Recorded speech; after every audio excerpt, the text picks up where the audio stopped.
Family. We trust you're all doing well today too. So today we're looking at culture, because we grew up in a time frame where anything about our culture was termed or branded evil, negative, and so we didn't have to do anything about it. I remember those times growing up.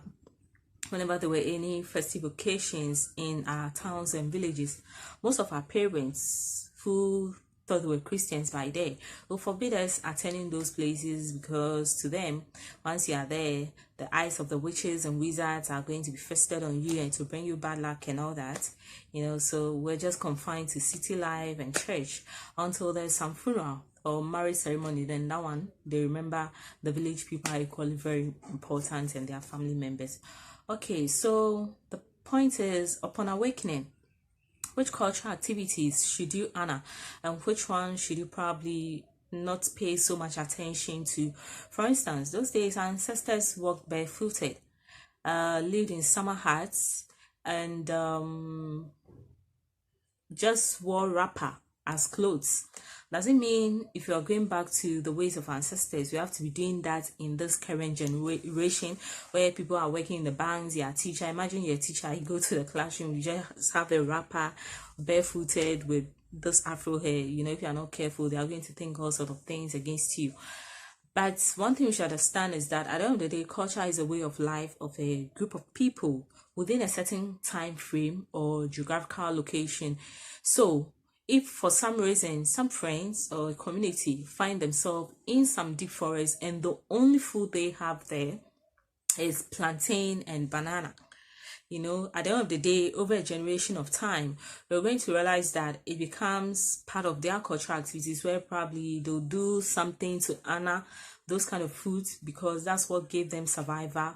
It doesn't necessarily mean everybody who fall within their clan or community would also like that food, because one thing I've come to realize is that if you take 100 of people who are very alike in everything, you'd always find one or two persons who has a striking difference for some reason, because the universe is not static, it's dynamic, it's always changing.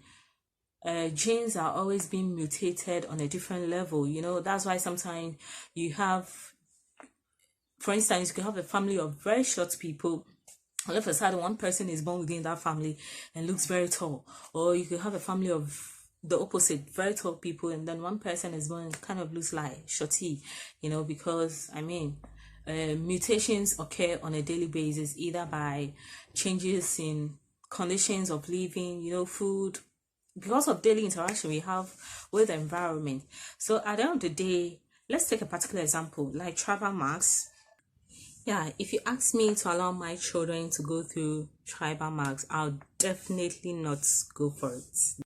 Ancestors for some reason had to go through that those days, and for now I don't know if those people still go through that, but the little research I did showed that due to colonization, slavery, and the fact that people were being raped and abused and tortured, some cultures had to do that as a way of identification for themselves, so that it doesn't matter where they find you. Once they see those tribal marks on you, they know, oh, you belong to this clan or this group of society, so either we have to return you, or probably if it was for ransom, they know how to deal with you.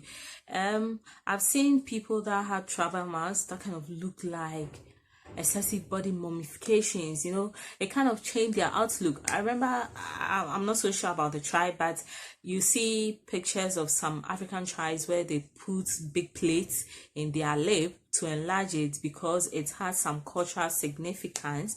I've seen cultures where people have to be whipped, if you wanted to be married into a certain family, because the number of lashes or like painful marks you receive at your back determines the kind of lady you are worth having and all that. So in this time, we may not understand that, but those days, probably due to some conditions they went through or challenges they faced, whoever was their leader, it was the only thing they could think about to do. So the question is, in this modern era, are we supposed to be doing that? Because once you start a spiritual journey, you come across some cultural practices and you still feel like, well, then maybe it would have been better if I stayed in church, because at the end of the day, church, apart from the tithe and offering and the fake blood you have to drink and all that, at least it was cool. Why did our ancestors have to do all these things? And I feel that's where, as awakening people, we have to be able to come together, look at these things, discuss, and see if we can reform some of these cultures to suit our current stand.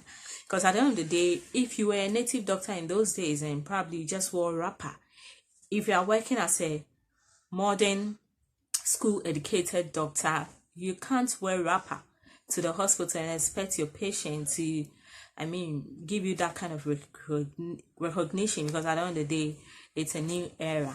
But it doesn't also mean ancestors were bad people, because sometimes we think of all these cultural practices and all that we are saying is, oh, then ancestors were wicked, they were inhumane, that's why they did one or two of these things. But the point is, in those era, probably it was the only way to ensure their continuity and survival, so they can live for people like you and I to still be here. Because if they are not done those things, who knows, their generation would have been wiped out of the surface of the earth and you and I wouldn't be here. We heard so many stories of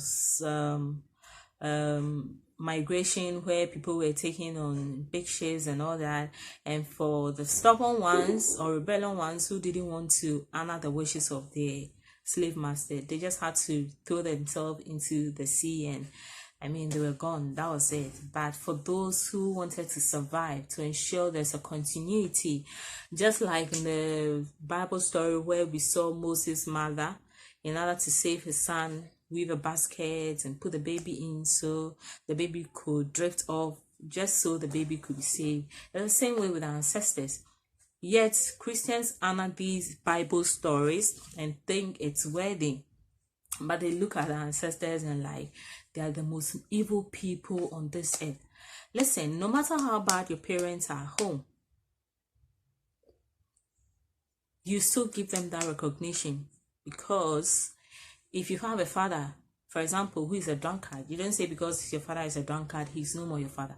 The blood still runs through your DNA. Maybe it's his habits for some challenges he's going through, and because he didn't get anybody to advise them for something better, they opted for that. It doesn't change the fact that their DNA still runs in you. But as we give them, our ancestors, that recognition, we appreciate the efforts and the pains they had to go through to ensure our continuity even up to this point.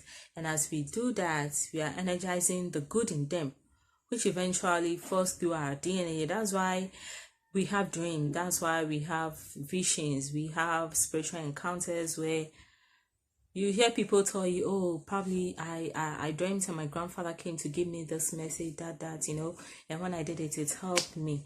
So irrespective of how ancestors lived, they are still our ancestors.